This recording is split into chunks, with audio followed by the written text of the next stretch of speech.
ডাক্তারি পাস করার পর আপনি কি শপথ নিয়েছিলেন সেটা আপনার মনে আছে? মনে রাখবেন, আপনাকে ডাক্তার বানানোর জন্য আপনার বাবা মার যতটা টাকা খরচ হয়েছে তার থেকে অনেক বেশি টাকা খরচ হয়েছে সরকারে। আর এই সরকারি টাকা হচ্ছে জনগণের ট্যাক্সের টাকা, আর এই মানুষটাও সেই জনগণের একজন। তাই আপনার উচিত বিনা পয়সায় ওনার চিকিৎসা করা। ডাক্তারি পড়ার সময় নিশ্চয়ই ভালো করে এটা মনে করা উচিত ছিল। তাই ডক্টর বিধানচন্দ্রের এক চন্দ্রটা আপনার একটা ভালো করে পড়ে নেওয়া উচিত ছিল। এত বড় সাহস! আপনি আমার এই নার্সিংহোমে দাঁড়িয়ে আপনি আমাকে অপমান করছেন। কি ভেবেছেন আপনি? ভাবছি যে একজন ডাক্তার হয়ে আর কত নিচে নামতে পারবেন। আপনার লজ্জা করে না? আপনি একটা রোগীর সুস্থতা চান না, তার রোগ চান। তার মানে কি বলতে চাইছেন আপনি? বলতে চাইছি আপনাদের মতো ডাক্তারের চেয়ে সমাজে চোর ডাকাত মানুষের অনেক ভালো চায়। এই যেমন ধরুন আপনি একজন ডাক্তার, আপনি চান রোগীরা যত হাঁপাতে হাঁপাতে আপনার কাছে আসবে ততই আপনার মজা। চিকিৎসা করার নাম করে তাদের কাছ থেকে মোটা টাকা কামিয়ে নেবেন। টাকা ধরুন একজন উকিল, সে চাইবে যত মারামারি ওই কোর্ট কাছারি হবে ততই তাদের মজা। একবার কেসটা জমিয়ে দিতে পারলেই দিনের পর দিন তাদের কাছ থেকে মোটা টাকা কামিয়ে নেবে। তারপর ধরুন একজন মেকানিক, সে চাইবে আপনার গাড়িটা খারাপ হোক আর আপনি সেই গাড়িটা নিয়ে তার ওই গ্যারেজে যান, আর সে তখন 300 টাকার পার্টস লাগিয়ে আপনার কাছ থেকে 3000 টাকা কামিয়ে নেবে। একমাত্র চোর ডাকাত চাইবে যে আপনার বাড়ির আলমারিটা সোনা দানা টাকা পয়সায় ভরে থাক, তাহলে তার চুরি করতে গেলে পোষাবে। কি ডাক্তারবাবু, ঠিক বললাম তো? তার মানে আপনি চোর টাকাকে ভালো বলতে চাইছেন? হ্যাঁ, চাইছি। কারণ এই সমাজে আপনাদের যে চোর ডাকাতরা অনেক ভালো, আপনারা হচ্ছেন এই সমাজের সব থেকে বড় criminal. What do you mean? এসব কথা আমাকে বলে মনে রাখি। শোনো ওহে বাবা জীবন, কেউ না জানো আমি জানি, তুমি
শোনো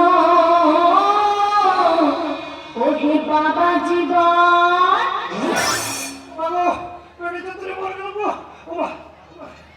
আমি জানতে চাই এই রোগীটার চিকিৎসা হবে কিনা?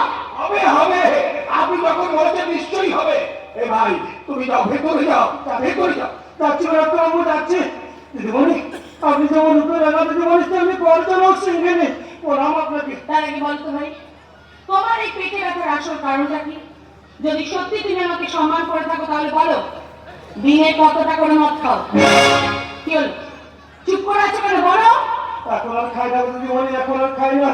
তবে সারাদিন খেতে খুঁটে সন্ধ্যাবেলা পেট পুরো মদ খেতাম সংসারের অভাব যন্ত্রণা ভুলে থাকার জন্য। একদম চুপ, বাজে কথা বলবেন না। সংসারের অভাব জ্বালা যন্ত্রণা ভুলে থাকতে মদ খেতে হয় বুঝি? কেন বিক্রি করে বলছো? হ্যাঁ, সরকার তোমাদের জন্য কত কি করবে বলতে পারো? এই যে উজালা গ্যাসে রান্না করছো সেটা সরকার তোমাদের দিচ্ছে।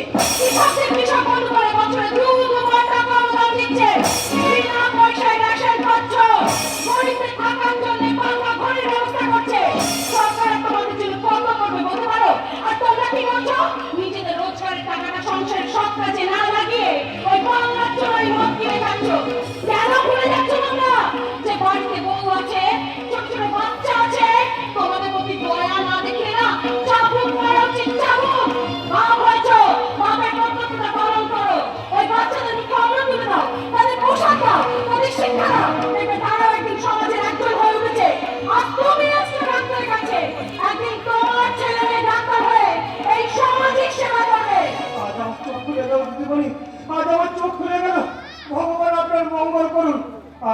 জীবনে কোনোদিন মদ ছোবো না গো দিদিমণি।